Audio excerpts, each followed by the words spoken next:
మన గుంతకల్ న్యూస్ ని లైక్ చేయండి, షేర్ చేయండి, సబ్స్క్రైబ్ చేయండి. మన గుంతకల్ న్యూస్ లో లైక్ చేయండి, సబ్స్క్రైబ్ చేయండి అండ్ షేర్ చేయండి. థాంక్యూ. మన గుంతకల్లు న్యూస్ కి స్వాగతం.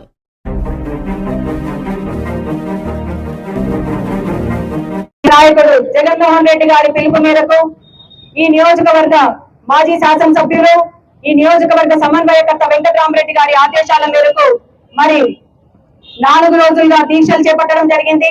అదే విధంగా ఈ రోజు ర్యాలీని కూడా చేపట్టడం జరిగింది.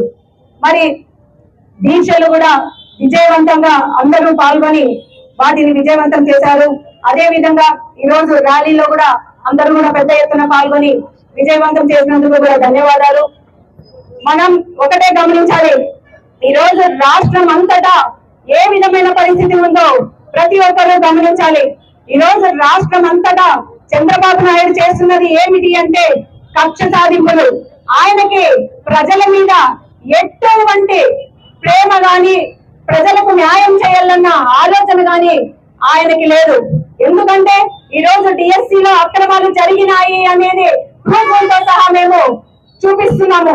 అంతెందుకు, ఇదే గుంతకల్ నియోజకవర్గంలో మొన్న మేము నిరసన కార్యక్రమం దీక్ష చేస్తూ ఉంటే మరి మాతో పాటుగా పక్కనే నిరసన కార్యక్రమం వారి పార్టీ కార్యకర్తలే నిరసన జరిపింది కూడా ప్రజలంతా, రాష్ట్రం అంతా చూశారు.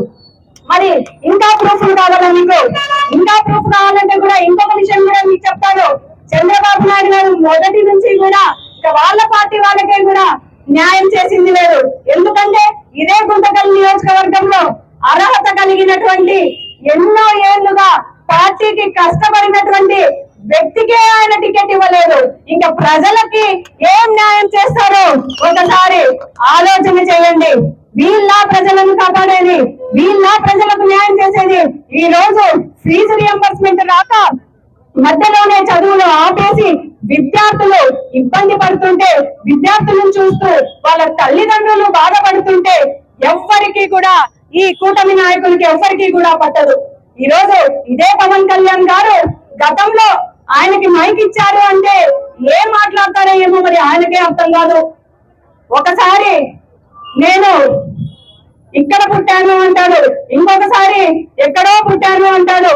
లేదు లేదు, మళ్ళీ ఇంకొకసారి వేరే దగ్గర నేను పుట్టాను, ఏ నియోజకవర్గానికి వెళ్తే ఆ నియోజకవర్గంలో పుట్టాను అని పూటకొక మాట, గంటకొక మాట మాట్లాడుతున్నారు. ఈ రోజు వైఎస్ఆర్ కాంగ్రెస్ పార్టీని గొడ్డలి పార్టీ అని మాట్లాడుతున్నారే, మరి మీ పార్టీకి ఏం పేరు పెట్టాలో ఒకసారి ఆలోచన చేసుకోండి. మోసాల కూటమి, అబద్ధాల కూటమి. ఖచ్చితంగా లోకేష్ బాబు గారు, మీరు విద్యార్థులకి కాదు కదా, ఏ ఒక్కరికి కూడా న్యాయం చేయలేరు. దయచేసి దిగిపోండి. ఎందుకు? మాకు చేత కాదు, మేము ఉద్యోగాలు ఇవ్వలేము అని చెప్పేసి దిగిపోతే మీకు గౌరవం ఉంటుంది. ఖచ్చితంగా మేము వైఎస్ఆర్ కాంగ్రెస్ పార్టీ తరఫున ఒక్కటే డిమాండ్ చేస్తున్నాము. మీరు గనక ఉద్యోగాలు ఇచ్చి డిఎస్సి రాసినటువంటి ప్రతి ఒక్కరికి సమాధానం చెప్పాలి, లేదా చేత కాదు అని చెప్పేసి రాజీనామా చేసి దిగిపోవాలి అని చెప్పి కూడా ఈ సందర్భంగా తెలియజేస్తున్నాము. దీన్ని ఇంతటితో ఆపము. జగన్మోహన్ రెడ్డి గారు పిలుపు మేరకు మాకు ఏ పిలుపునైతే ఇస్తారో దాన్ని ప్రతి ఒక్కటి కూడా మేము నెరవేర్చుకుంటూ ముందుకు పోతాము. ఖచ్చితంగా ప్రజల పక్షాన, విద్యార్థుల పక్షాన, యువత పక్షాన, మహిళల పక్షాన, ఈ రాష్ట్రంలో ప్రతి ఒక్కరి పక్షాన, కావాలంటే అన్యాయం జరిగిన తెలుగుదేశం పార్టీ, ఇతర పార్టీ వాళ్ళ పక్షాన కూడా న్యాయం కోసం ఈ సందర్భంగా తెలియజేస్తున్నాము.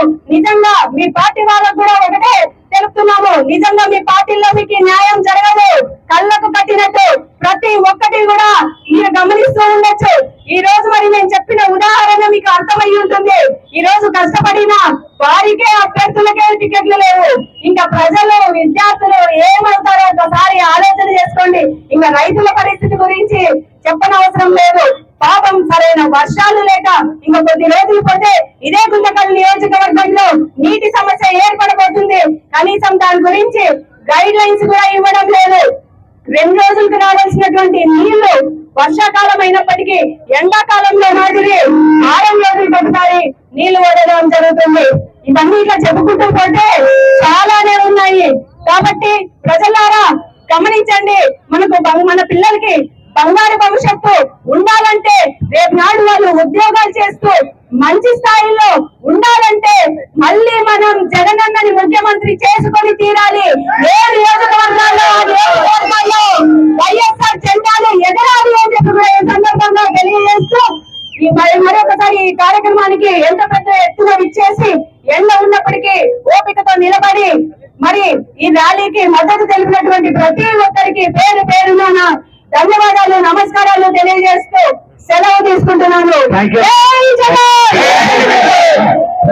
గారి పిలుపు మేరకు వెంకట్రామరెడ్డి గారి మాజీ శాసనసభ్యులు వెంకట్రామరెడ్డి గారి ఆదేశాల మేరకు మరి టిఎస్సిలో జరిగిన అవకతవకల గురించి గతంలో మరి 3 రోజులుగా రిలే దీక్షలు చేపట్టడం జరిగింది. అదే విధంగా ఈ రోజు ర్యాలీని కూడా నిర్వహించడం జరిగింది. మరి కొన్ని చోట్ల ఈ ర్యాలీలను కూడా అడ్డుకొని ప్రశ్నిస్తున్న గొంతులను నొక్కే ప్రయత్నం ఈ కూటమి నాయకులు చేస్తుండడం చాలా సిగ్గుచేటు. మేము ప్రశ్నిస్తున్నాం. ఈ రోజు మేము ప్రశ్నించేదానికి మీరు సమాధానం చెప్పలేక ఈ విధంగా డిపార్ట్మెంట్ లోని లా అండ్ ఆర్డర్ ని చేతిలో తీసుకొని కక్ష సాధింపులు చేస్తారా?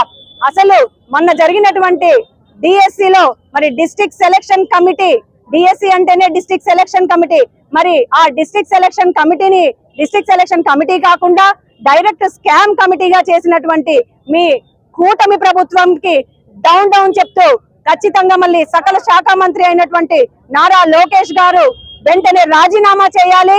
దీనిపైన సిబిఐ ఎంక్వైరీ జరపాలి అని చెప్పి కూడా గట్టిగా వైఎస్ఆర్ కాంగ్రెస్ పార్టీ కుటుంబ సభ్యుల తరఫున డిమాండ్ చేస్తూ మళ్ళీ రాబో రోజుల్లో విద్యార్థులకు, రైతులకు, యువతకు, మహిళలకు ఈ రాష్ట్రానికి మేలు జరగాలంటే, బంగారు భవిష్యత్తు ఉండాలంటే ఖచ్చితంగా మళ్ళీ జగన్మోహన్ రెడ్డి గారు ముఖ్యమంత్రి అయితేనే ఇవన్నీ సాధ్యపడతాయని తెలియజేస్తూ, అదే విధంగా లోకల్ బాడీ ఎలక్షన్లలో బెదిరించి మరి వాళ్ళని ఇబ్బంది పెట్టి లోకల్ బాడీ ఎలక్షన్ లో గెలవాలి అని చూస్తున్నటువంటి ఈ కూటమి నాయకులకి బుద్ధి చెప్పే విధంగా ప్రజలంతా ఆలోచన చేసి ఖచ్చితంగా మళ్ళీ వైఎస్ఆర్ కాంగ్రెస్ పార్టీ జెండాలు ఎగిరేలా ప్రతి గ్రామంలో, ప్రతి నియోజకవర్గంలో వైఎస్ఆర్ జెండాలు ఎగిరేలా ప్రజలంతా ఆలోచన చేసి మమ్మల్ని గెలిపియాలి అని చెప్పి కూడా ఈ సందర్భంగా తెలియజేస్తూ, ఈ అక్రమాలు, అన్యాయాలు చూస్తూ ఎన్నో రోజులు ప్రజలు ఊరికే ఉండరు. ఖచ్చితంగా తగు బుద్ధి చెప్పే రోజులు కూడా త్వరలోనే రానున్నాయని కూడా మీకు అందరికీ తెలియజేస్తూ, మరి ఒకసారి లోకేష్ బాబు గారు వెంటనే డిఎస్సి అక్రమాల్లో జరిగిన అవకతవకల మీద సిబిఐ ఎంక్వైరీ వెంటనే